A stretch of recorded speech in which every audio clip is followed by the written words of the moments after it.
Hey everyone, and welcome to the Deep Dive. If you're looking to really, push your English to the next level, definitely hit that subscribe button for English Easy here. We'd really appreciate it. Yeah, absolutely welcome. So here on the Deep Dive, what we do is we take a whole bunch of carefully selected sources, articles, videos, discussions, you name it, and we dive deep. We do. We act as your guides, basically, sifting through it all to pull out the really key bits of knowledge, the useful insights. Think of it as a curated learning experience. We do the legwork digging through the material, so you get the core understanding without having to read or watch everything yourself. It's designed to get you feeling properly informed on a topic. And today's deep dive, well, it's crafted especially for those of you aiming for that advanced C1 level of English. Exactly, the C1 level. We know many learners at this stage are really looking to solidify everything they know, right? To feel confident navigating complex English, whether it's written or spoken. Definitely. It's about moving beyond just getting by and really mastering the language, understanding the subtleties, expressing yourself precisely. So to help you get to grips with what C1 English really means, and crucially, how you can work towards it, we've gathered a pretty diverse set of resources for today's dive. We have. We've got insights from a couple of YouTube videos by the very popular English with Lucy. One breaks down key C1 grammar points. Ah, yes, the grammar hurdle. And another one showcases what she calls a C1 daily routine, which sounds intense. Intense is probably the word. We've also got another YouTube video, this one from Teacher Phil, and he zeroes in on the C1 advanced speaking test. Always a tricky part, the speaking test. Then we've pulled information from the official source, kind of the Wikipedia page, on the Common European Framework of Reference for Languages, the CEFR. Good old CEFR. Gotta understand the framework. We also found a really practical article focused on preparing for a C1 test independently. Lots of tips in there. Oh, that sounds super useful for self-studiers. And we even looked at a Reddit thread, where actual learners are discussing C1 textbooks, what works, what doesn't, real-world opinions. Love getting insights from fellow learners. So, quite a mix of sources then. Academic framework, teacher advice, learner experiences. It's a good blend, I think. It gives us multiple angles on the C1 challenge. Okay, so our mission today, our goal for this deep dive, is really to unpack all of that. We want to clarify what C1 actually is. What defines this level? And then explore practical strategies. How do you actually work towards achieving it? What methods are effective? And importantly, what should you expect if you're planning to take a C1 assessment like the Cambridge exam? We want to demystify that a bit. Ultimately, the aim is for you, our listeners, to walk away from this feeling, well, more informed, definitely more prepared, and hopefully a lot more confident about tackling your C1 English goals. Sounds like a plan. So let's start with the basics. C1 level. It sounds impressive, advanced proficiency. But what does that really mean according to the official framework, the CEFR? Right. According to the CEFR guidelines, C1 signifies a really significant level of competence. It means you're generally comfortable and effective in a wide range of demanding situations, both socially and professionally. Okay, so you can handle most things thrown at you. Pretty much. But it goes deeper than just functional ability.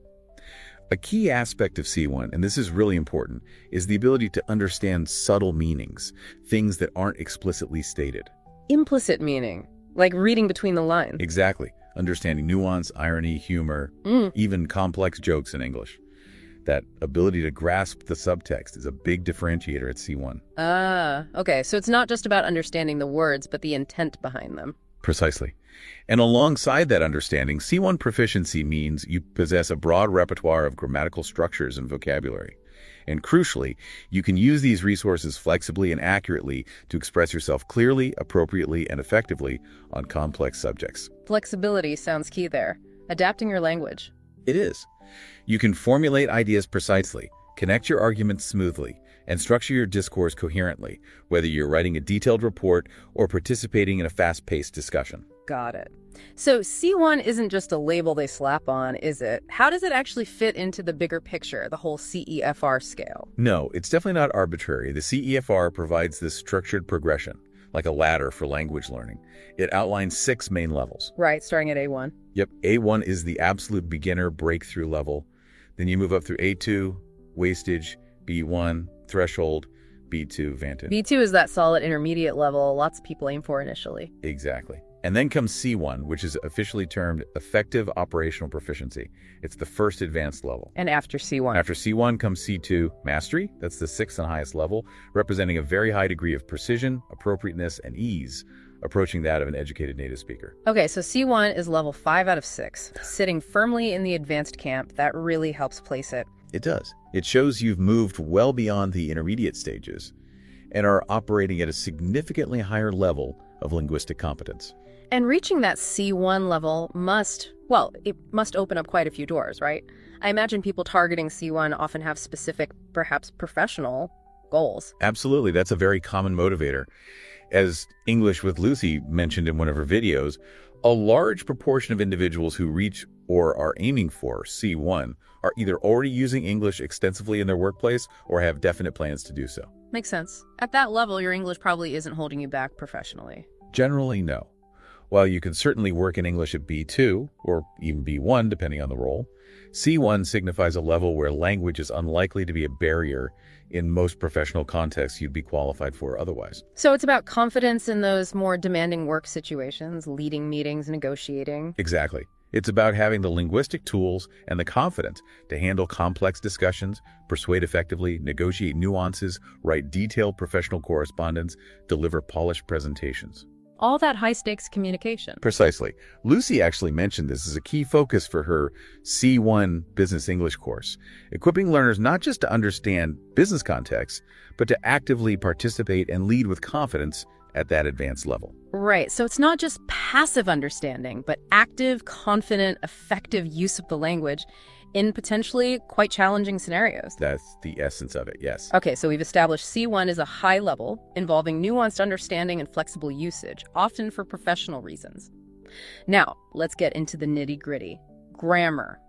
When learners are making that jump from, say, B2 to C1, are they suddenly faced with a mountain of completely new grammar rules? Does it feel like starting over again? That's a really common concern, and honestly, it can feel daunting. But the perspective offered by English with Lucy on this is actually quite encouraging, I think. Oh, good. What did she say? She emphasized that, yes, having a really solid grammatical foundation from the A1 to B2 levels is absolutely essential. You can't bypass that. That knowledge represents a huge amount of learning already. Sure, B2 grammar is already pretty comprehensive. It is. But the journey to C1 grammar, she argues, isn't primarily about memorizing vast quantities of entirely new structures.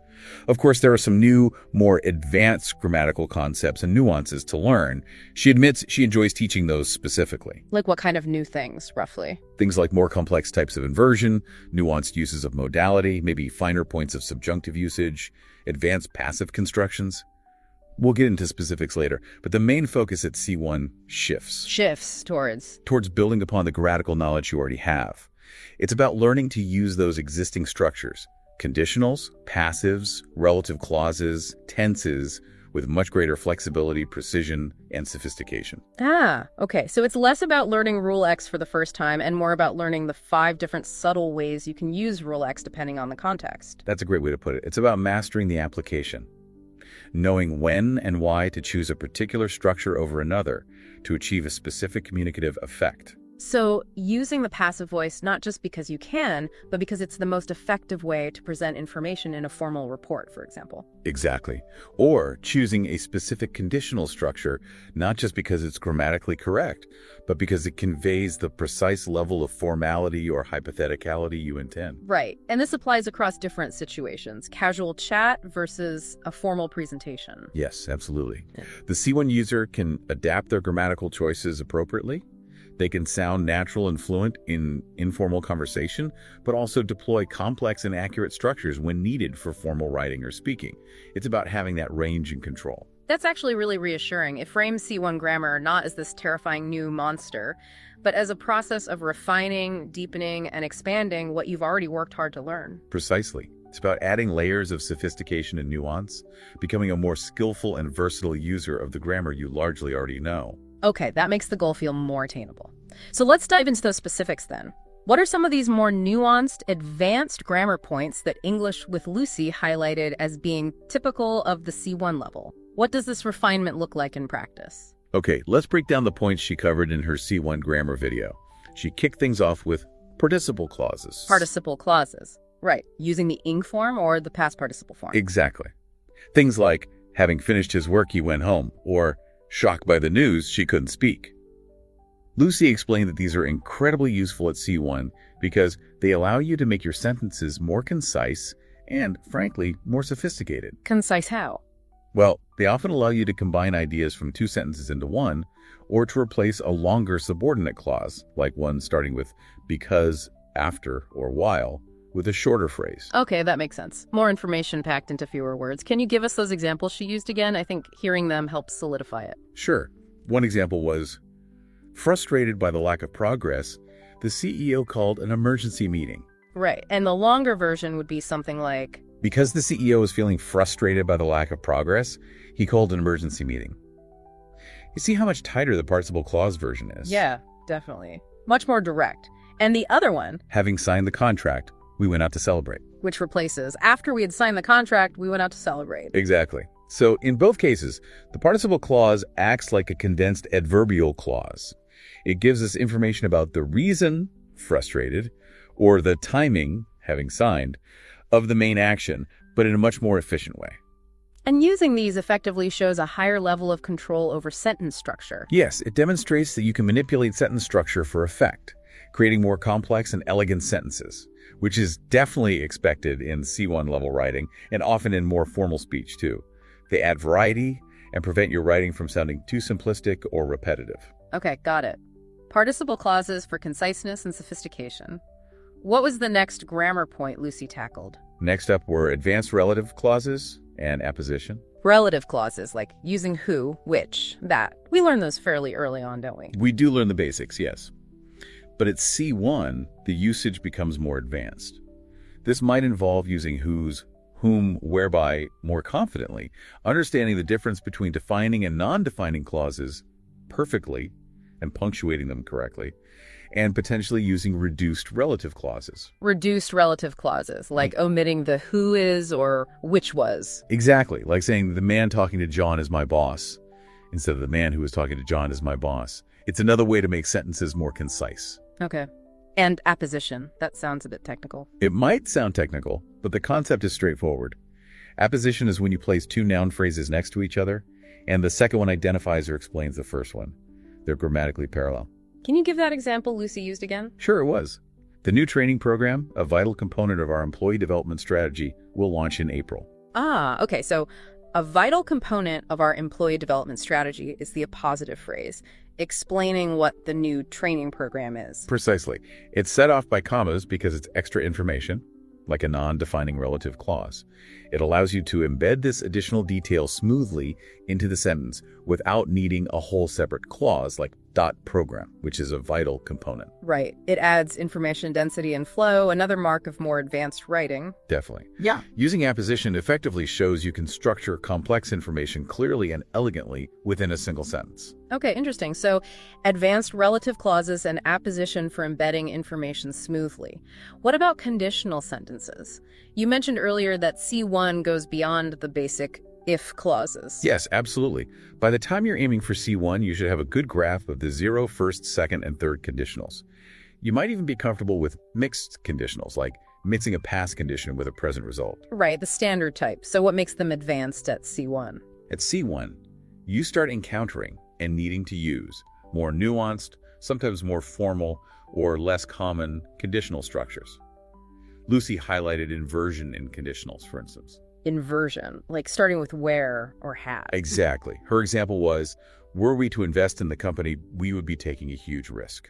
Okay, how is that different from if we invested? Is it just more formal? It's often perceived as slightly more formal, yes, but Lucy pointed out there's also a subtle difference in nuance. Were we to invest can sometimes imply the situation is more hypothetical or perhaps less likely than if we invested. It distances the speaker slightly more from the possibility, understanding that subtlety is C1 level. Okay, a fine distinction. What was the other example she gave? Something with suppose. Yes. Suppose we were to expand into the Korean market. How would that impact our operations? Right, using suppose instead of if. Yeah, it's another way to introduce a hypothetical situation. Yeah. And notice the structure. Suppose subject were to verb. It's a specific pattern. And the semicolon there, you mentioned that too. Yes. Using punctuation correctly in these more complex sentences is also key at C1. Here, the semicolon links two closely related independent clauses, the supposition and the resulting question. It shows a sophisticated understanding of sentence structure and punctuation. So advanced conditionals involve alternative phrasing, inversion, subtle nuances in meaning, and accurate punctuation in complex structures. It's definitely a step up. It is. It's about having more tools in your conditional toolkit and knowing when to use each one appropriately. Got it. Now, what about the passive voice? Another area that can be tricky. How does its usage evolve at the C1 level? The passive voice is fundamental, and learners usually get the basic transformation down by B2. At C1, it's about mastering more complex and nuanced forms and understanding why you choose the passive. Beyond just the object becomes the subject. Yes. Lucy specifically mentioned using eating forms in the passive. Her example was, the issue lies in the funds not having been allocated correctly. Not having been allocated. Okay, that sounds quite formal. It does tend to be more formal and is often found in written English or more complex sentence constructions. It combines the perfect aspect, having been, with the passive, allocated, and negation, not within a German phrase after a preposition in. Yeah. That's quite complex grammatically. Definitely requires careful construction. What else about the passive at C1? She also highlighted impersonal passive structures. These are very common in academic and formal writing. Impersonal passives, like starting with it is. Exactly. The classic example she gave was, it is thought that the company will announce a new product line soon. Other common starting points are, it is believed, it is said, it is reported. And the point of these is? They allow you to present information, beliefs, or opinions in a more objective or cautious way. You're reporting what is generally thought or said without having to specify exactly who thinks or says it. This is useful when the agent, the person doing the action, is unknown, unimportant, or you want to distance yourself from the statement. Right. It removes the specific actor. Useful for reporting findings or general consensus. Precisely. Mastering these impersonal passive structures is very important for C1 level formal writing and even formal speech. You might also see passive infinitives used more complexly, like, the problem is believed to be more serious than initially reported. Okay, so advanced passive involves complex forms like the passive ing and strategic use of structures like the impersonal passive for formality and objectivity. Makes sense. Lucy also mentioned something called hedging. That sounds intriguing, like avoiding commitment. In a way, yes. Hedging is a really crucial communication strategy, especially in professional or academic contexts, but also in polite social interaction. It's essentially using language to make your statements less direct, less forceful, or to express uncertainty or possibility rather than certainty. Why would you want to do that? Several reasons. Politeness is a big one. You might hedge to avoid sounding too blunt, arrogant, or overly assertive, especially when disagreeing or giving feedback. You might also hedge simply because you are uncertain about something, or you want to propose an idea tentatively. Okay, so it's about being diplomatic and cautious with your language. How do you actually do hedging at C1? C1 level hedging often involves a sophisticated combination of linguistic tools. Lucy highlighted the use of modal verbs, particularly may, might, could, often combined with hedging adverbs like possibly, potentially, perhaps, conceivably, apparently, seemingly, or introductory phrases like, it seems that, it appears that. Can you give that example sentence again? Sure.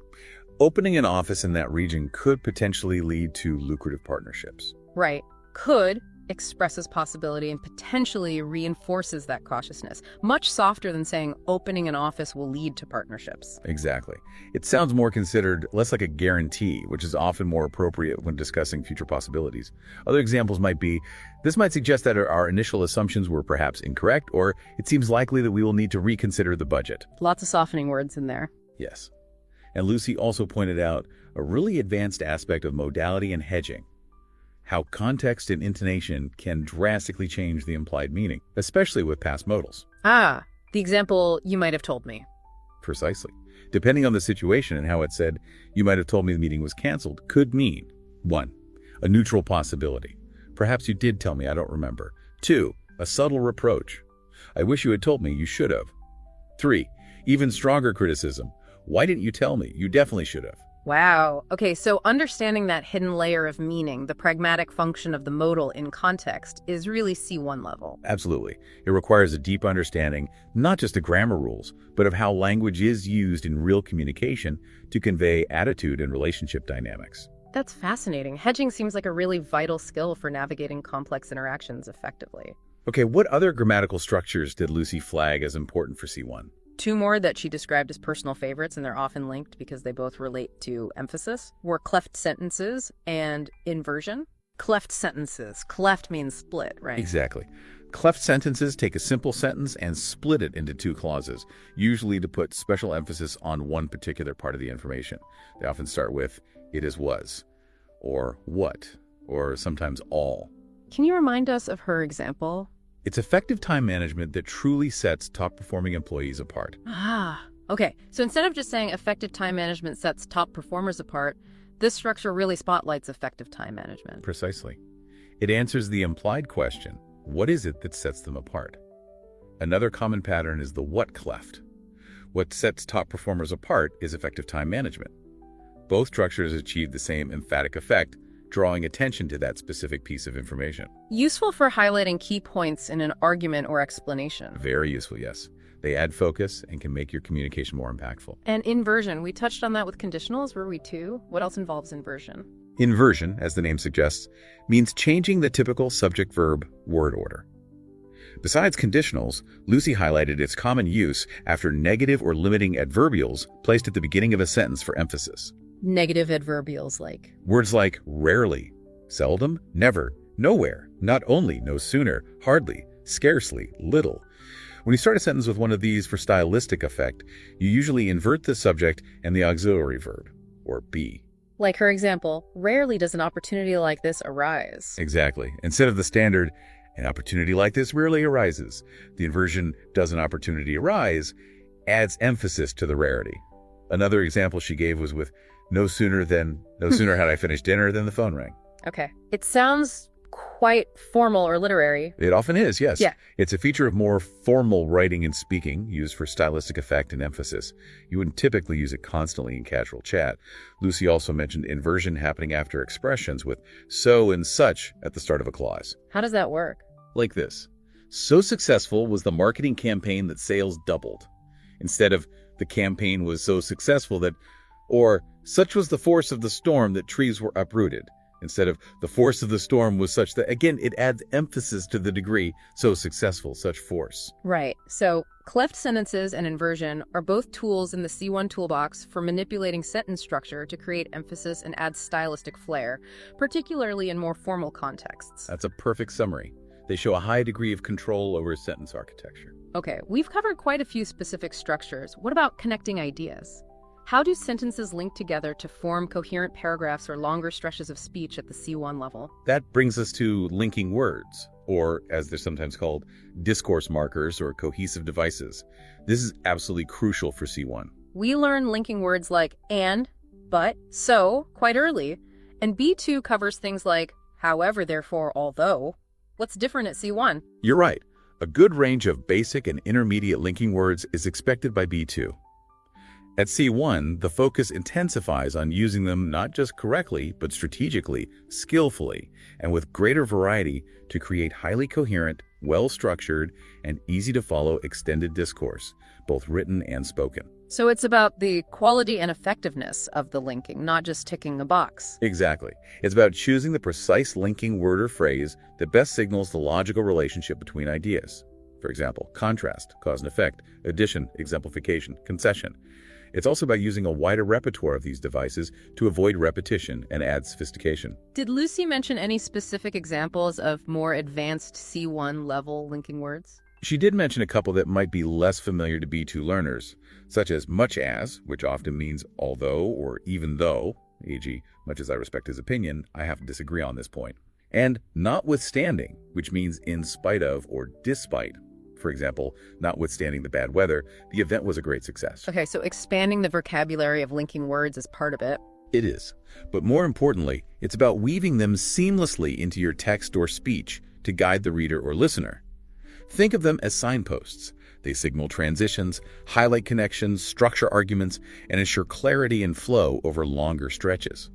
A C1 user deploys these signposts masterfully. Like building a logical pathway through your ideas for the audience. Precisely. Poor use of linking words, or a lack of them, can make even complex ideas seem disjointed or confusing. Effective use is a hallmark of clear, advanced communication. That makes perfect sense. Okay, we must be nearing the end of Lucy's grammar points. What were the final couple of areas she touched on? The last two were advanced comparative and superlative structures and advanced uses of tenses. Comparatives and superlatives, like bigger, biggest, surely that's basic. Basic forms are, yes. But C1 involves using more complex comparative and superlative patterns. Lucy gave the example. The faster we finish, the sooner we can leave. The structure, correlative comparatives. Exactly. That structure shows a direct proportional relationship between two changes.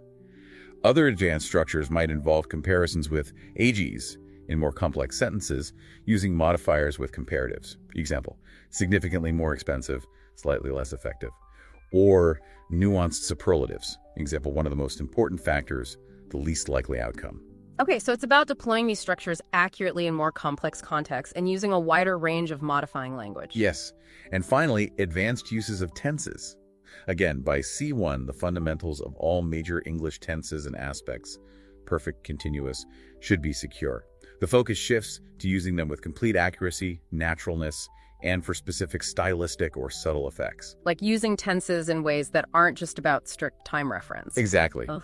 Lucy mentioned using the present simple or present continuous for dramatic past narration, when telling a story to make it feel more immediate and engaging. Her example was like, so I'm in the middle of this presentation, right? And suddenly the projector dies. Precisely.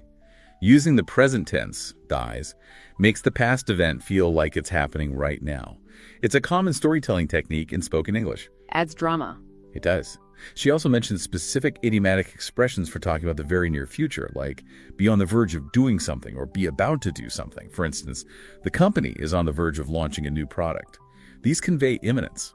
So it's about understanding and using these more subtle, idiomatic, or stylistic applications of tenses beyond their core time-based meanings. Yes. It's about achieving that natural rhythm and expressiveness that characterizes advanced, fluent speakers. Mastering these nuances really elevates your English. Wow. Okay, that was a fantastic and really detailed tour through C1 grammar based on Lucy's insights. It definitely paints a picture of building on existing knowledge, adding layers of complexity, nuance, flexibility, and strategic usage. Very helpful. Glad it was clear. It's just C1 grammar is challenging, but also a logical progression. Definitely. Now, let's switch gears slightly. Grammar and vocabulary are crucial, but applying them in real time, especially under pressure, that brings us to the speaking test. This is often a major hurdle for C1 candidates. What did teacher Phil have to say about succeeding in the C1 advanced speaking exam? He focused on part 2, right? Yes. His video zeroed in on part 2, the long turn. This is where you're given 2 photographs and you have to talk about them on your own for about a minute, responding to specific questions from the examiner. Just 1 minute to speak. That's not long. It goes by very quickly. And Phil emphasized one absolutely critical point that trips up many candidates. The task requires you to compare the pictures. You must actively highlight similarities and differences. Not just describe picture A, then describe picture B. Exactly. He said that's a common mistake. Candidates list observations. In the first photo, there's a man. In the second photo, there are children. But they fail to make explicit comparisons or contrasts between the 2 images. This shows they haven't fully understood the core task requirement at C1 level. So what should they be doing instead? They need to be constantly weaving in comparative language. Using comparative adjectives, this scene looks more relaxed than the other one.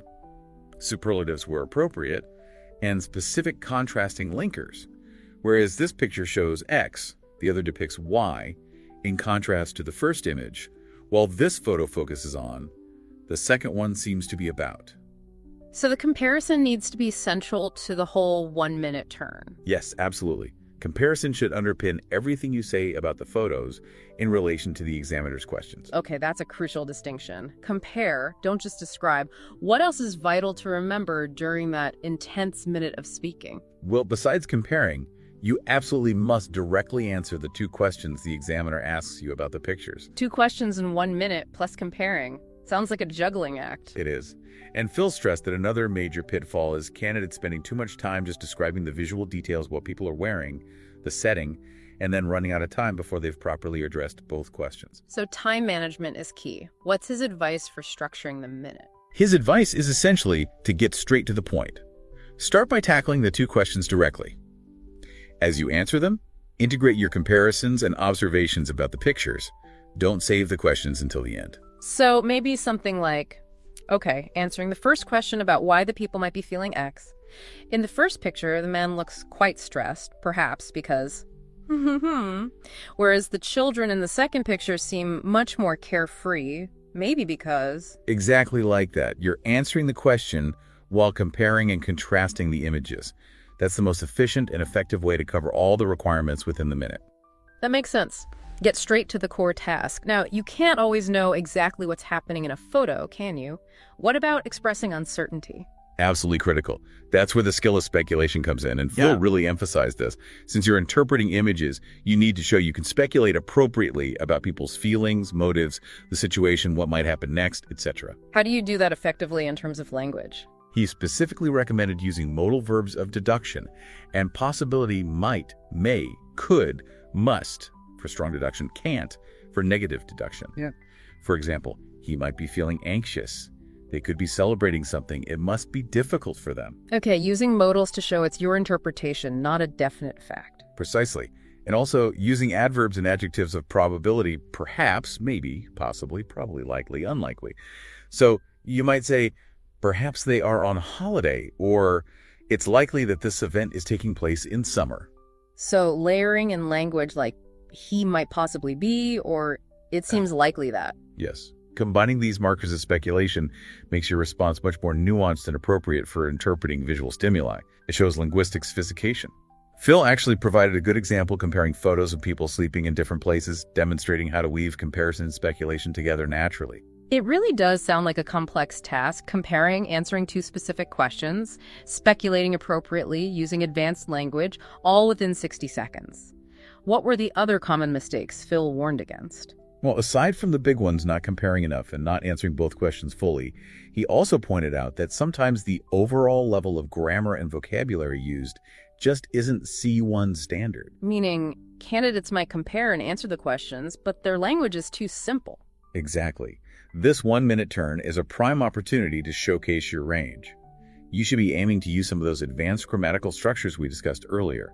Conditionals, passives, cleft sentences if appropriate, and, crucially, a wide range of precise and sophisticated vocabulary related to the topics in the pictures. So if the pictures are about work environments, you need vocabulary beyond just office and computer. Yes, you'd want words related to collaboration, deadlines, pressure, workplace dynamics, specific job roles, etc.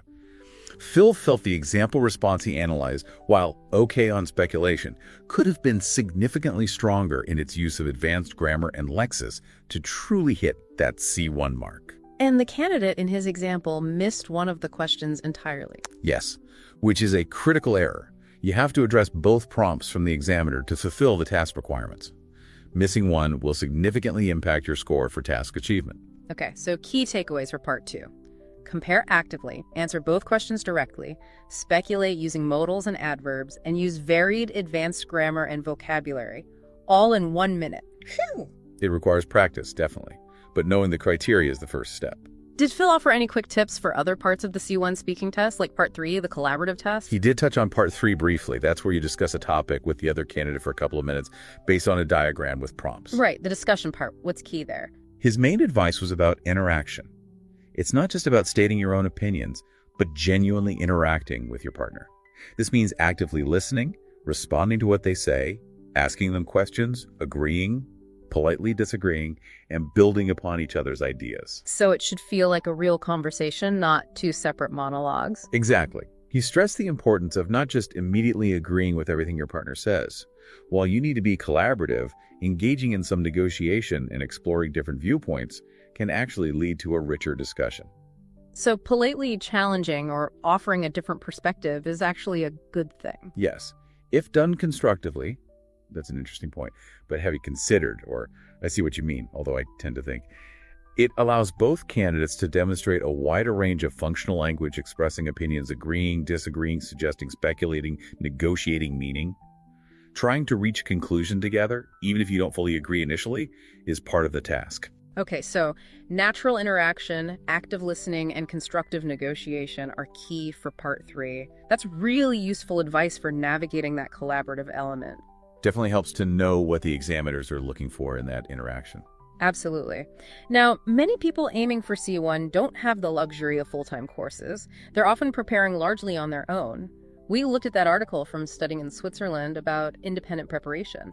What were the main strategies they recommended for self-studiers? That article offered a really solid step-by-step approach for independent learners tackling a C1 exam. The very first point, maybe the most crucial, was understanding the specific test format you're aiming for. Why is that so important? Aren't all C1 tests basically the same? Not quite.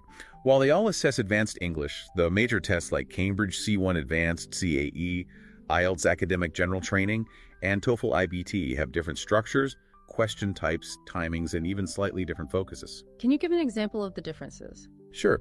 The article mentioned that the Cambridge CAE often includes tasks designed to mimic real-world communication challenges, assessing a broad range of language skills in various contexts. IELTS has distinct academic and general training versions, with the academic focusing more on skills needed for university study. TOEFL is heavily geared towards academic English, particularly in a North American university setting, with integrated tasks combining reading, listening, speaking, and writing. Okay, so knowing whether your test involves, say, writing an essay based on a lecture versus writing a formal letter of complaint makes a big difference to your preparation. A huge difference. You need to tailor your study to the specific demands and tasks of the exam you've chosen. You wouldn't prepare for a marathon by only practicing sprinting. Good analogy. So step 1, know your enemy, understand the test format inside out. What's next, according to the article? Step 2 is setting clear, achievable goals. It sounds obvious, but it's vital for self-directed study. You need concrete targets for each skill: reading, writing, listening, speaking. What kind of goals? Like get better at speaking. That's a bit vague. Exactly. The article suggests much more specific goals. For reading, it might be increase my reading speed on academic texts by 10% while maintaining 80% comprehension accuracy. For speaking, be able to speak fluently for 2 minutes on common Part 2 topics without major hesitation or repetition. For writing, consistently use 5 different advanced grammatical structures accurately in my practice essays. Okay. Measurable goals that you can actually track progress against. Precisely. These targets give your study direction and allow you to see if you're improving. And once you have your goals, then comes the crucial step of creating a structured study plan. When you're your own teacher, you need discipline and organization. A study plan is your roadmap. what should go into this plan? Just listing topics. More than that, it involves effective time management, deciding how many hours you can realistically dedicate each week, and allocating that time across the 4 skills: reading, writing, listening, speaking, and also specific areas like grammar and vocabulary building. Balancing the skills seems important, not just focusing on what you enjoy or find easy. Definitely. The plan should ensure balanced practice, addressing your weaker areas, but also maintaining your strengths. It should also schedule regular review sessions. Just learning something once isn't enough. You need to revisit it to make it stick. So, a timetable that covers skill practice, grammar vocab work, and review. Sounds sensible. What about the actual materials to use in the study plan? Textbooks. Textbooks can be part of it, certainly, but the article strongly advocated for using authentic materials as much as possible. Authentic materials, meaning real-world English, not stuff made specifically for learners. Exactly. Things that native English speakers read, watch, and listen to. The idea is to immerse yourself in the language as it's naturally used at an advanced level in various contexts. What kind of authentic materials did they suggest for each skill? For reading, they recommended things like reputable news websites, BBC News, The Guardian, New York Times, magazines, The Economist, National Geographic, nonfiction books on topics that interest you, academic articles if relevant, even well-written blogs or novels. The key is variety and complexity. Okay. And for listening, podcasts on diverse subjects are fantastic. Also, TED Talks, university lectures available online, documentaries, news broadcasts like BBC, CNN, NPR, even films and TV series, though maybe focusing on more dialogue-heavy ones initially. Again, variety is key to attuning your ear to different accents and speaking styles. Makes sense. What about speaking practice using authentic approaches? That seems harder to do alone. It is trickier, but not impossible. The article suggested seeking out opportunities for real communication. This could be joining online conversation exchange platforms like Tandem or HelloTalk, participating in online forums or discussion groups related to your interests, finding local language exchange meetups if possible, or even just recording yourself speaking about various topics and then analyzing your performance. The goal is active use. Right. And for writing. Practice writing different text types relevant to your target exam essays, reports, reviews, emails, proposals. And crucially, try to get feedback. The article mentioned online tools like Grammarly for basic checks or peer correction platforms like LangCorrect, where you can submit writing and get feedback from others. You could also analyze high-quality, authentic written texts. Notice how they structure arguments, use vocabulary, deploy grammar, and try to emulate those techniques. So the core idea is to move beyond the textbook and engage deeply with real English in all its forms. Yes, that exposure to authentic language is invaluable for developing the intuitive feel for the language that characterizes C1 proficiency. It helps you absorb natural collocations, idiomatic expressions, and stylistic nuances. Okay, great advice on materials. Now, what about the building blocks of vocabulary and grammar? How should independent learners tackle those specifically? The article stressed that a wide, sophisticated vocabulary and a strong command of complex grammar are non-negotiable at C1. For vocabulary building, it suggested active strategies. Like just reading a lot. Reading helps, but active learning is better. This means creating vocabulary lists or using flashcard apps like Anki or Memrise for words you encounter. But don't just memorize definitions. Learn words in context, understand their connotations, learn common collocations, words they typically go with like make a decision, not do a decision, and explore word families. For example, analyze, analysis, analyst, analytical. Learning synonyms and antonyms is also vital for expressing yourself precisely. So really working with the new vocabulary, not just passively encountering it. Exactly. For grammar, while you have the B2 foundation, the article advised consciously focusing on refining and mastering those advanced structures we discussed earlier, complex conditionals, passives, inversion, hedging language, participle clauses, etc. This means studying explanations from grammar books or reliable online resources like English Page or Perfect English Grammar, doing targeted practice exercises, and then crucially, trying to actively incorporate these structures into your own speaking and writing. Pay attention to accuracy. Makes sense. Study, practice, produce. What about checking your progress and getting used to the exam itself? That's where taking practice tests comes in, and the article emphasized how vital this is for independent learners. Why so vital? Several reasons. First, it familiarizes you deeply with the exam format, timings, and question types. No surprises on test day. Second, it's the best way to diagnose your weaknesses. Where are you consistently losing marks? Which skills need more work? Third, it helps you practice essential exam techniques, especially time management. Time management seems like a recurring theme for C1 exams. It really is. The article stresses the importance of timing yourself strictly during practice tests, mimicking real exam conditions as closely as possible. It even mentioned a resource, testizer.com, for finding C1 practice tests. And just doing the test isn't enough, right? What happens after? The post-test analysis is crucial. You need to review your mistakes thoroughly. Don't just look at the score. Figure out why you made each mistake. Was it a misunderstanding of the question, a gap in vocabulary, a recurring grammar error, a lack of time? So using the mistakes as learning opportunities. Exactly. This analysis allows you to pinpoint specific areas to focus on in your subsequent study. It makes your preparation much more targeted and efficient. Plus, simulating exam conditions helps reduce test anxiety. Good point. Familiarity breeds confidence. Did the article mention any other useful tools or resources? Yes, it highlighted the wealth of online tools and resources available today. It mentioned language learning apps like Duolingo, Babbel, and Memrise, which can be good for vocabulary drills and grammar reinforcement. It pointed to official exam websites, Cambridge, IELTS, TOEFL, for authentic practice materials and mock exams. We mentioned writing correction tools like LangCorrect and Grammarly. Yes, and grammar guides online. Also, resources for speaking practice like conversation exchange apps, Tandem, HelloTalk, or platforms designed for speaking practice like SpeakYay. There are countless YouTube channels, podcasts, and websites dedicated to advanced English learning. The key is finding resources that suit your learning style and needs. It really sounds like there's no shortage of help out there if you look for it. Finally, studying alone for a high-level exam like C1 requires serious dedication. What advice did the article give on staying motivated? This is often the biggest challenge for self-studiers, staying motivated and consistent over the long haul. The article suggested several practical tips. Like what? Tracking your progress, keeping a study log or journal, can be motivating as you see how far you've come. Celebrating small milestones, rewarding yourself for finishing a difficult chapter or acing a practice section. Finding a study buddy or joining an online community sharing the journey and supporting each other can make a huge difference. Connecting with others does help combat the isolation of self-study. Absolutely. It also advised setting realistic expectations. Progress isn't always linear. There will be plateaus. Don't get discouraged.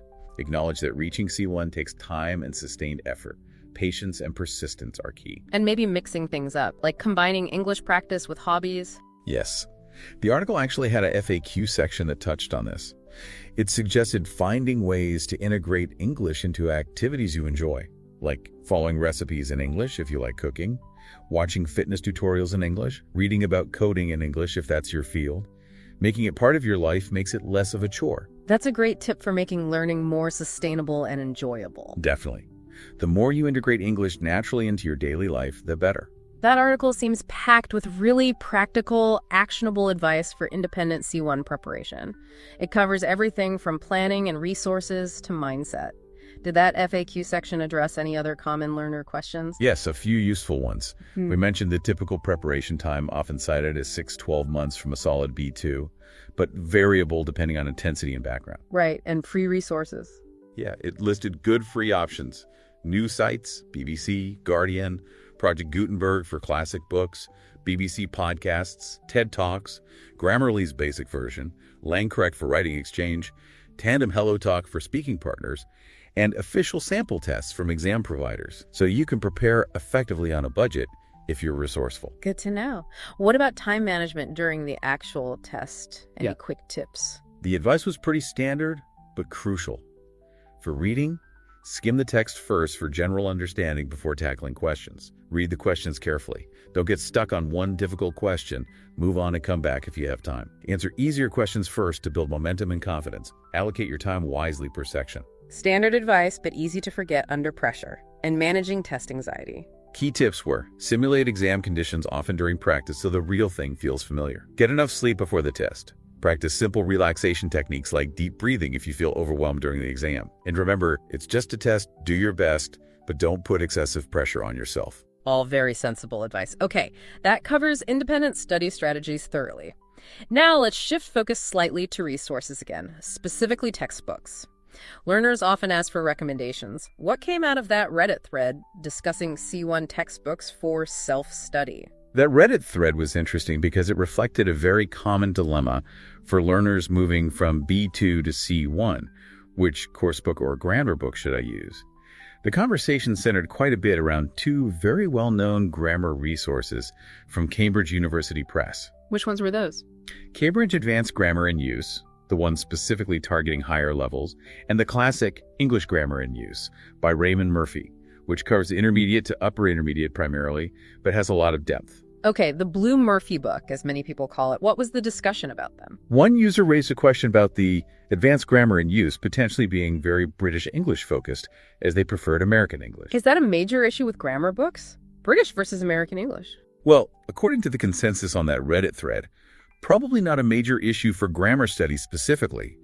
While there are differences in spelling, vocabulary, and some usage, the fundamental grammar rules covered in these comprehensive books are largely the same or very similar across both main varieties. Most users felt it wasn't a significant barrier for learning the core C1 grammar. That's reassuring. So what was the overall recommendation between the two books? Start with the advanced one for C1. Interestingly, the general sentiment leans slightly away from jumping straight into the Advanced Grammar in Use book for everyone starting C1 prep. Oh, why was that? Several users suggested that the standard English Grammar in Use, the Blue Murphy book, is actually a very solid starting point and covers a huge amount of ground, including much of the grammar needed for C1. They felt it explains things very clearly and provides excellent practice. So it bridges B2 and C1 quite well. That seemed to be the feeling.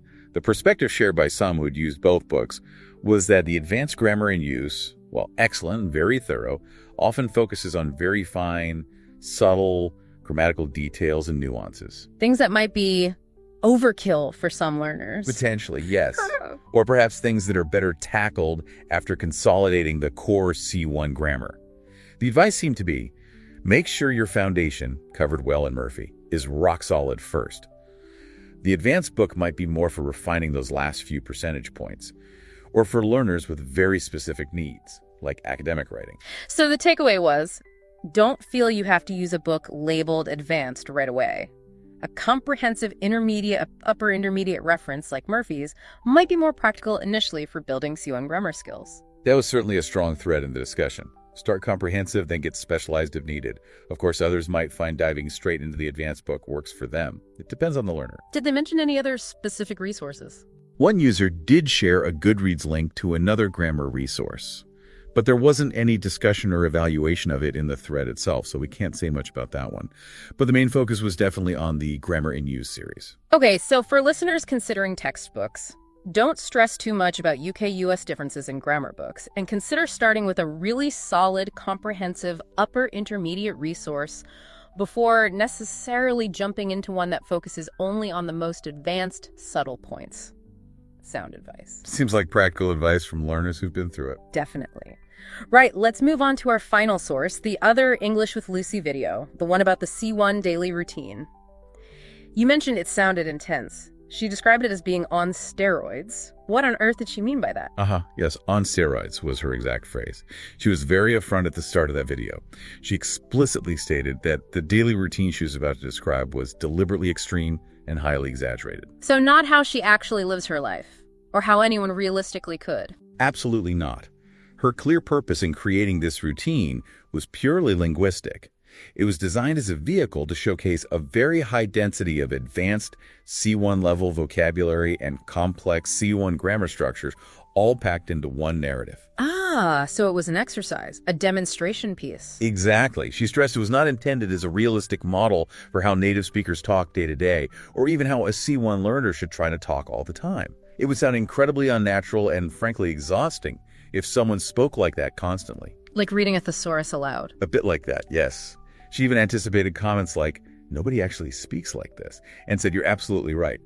Her goal was simply to demonstrate the capabilities of C1 English, the range of expression, the complex sentence structures, the sophisticated vocabulary in a concentrated, albeit artificial way. Okay, that context is crucial. It's a showcase, not a prescription. So, bearing that in mind, what specific C1 grammar features did she deliberately pack into this extreme routine to illustrate them? She highlighted quite a few as she went through the routine.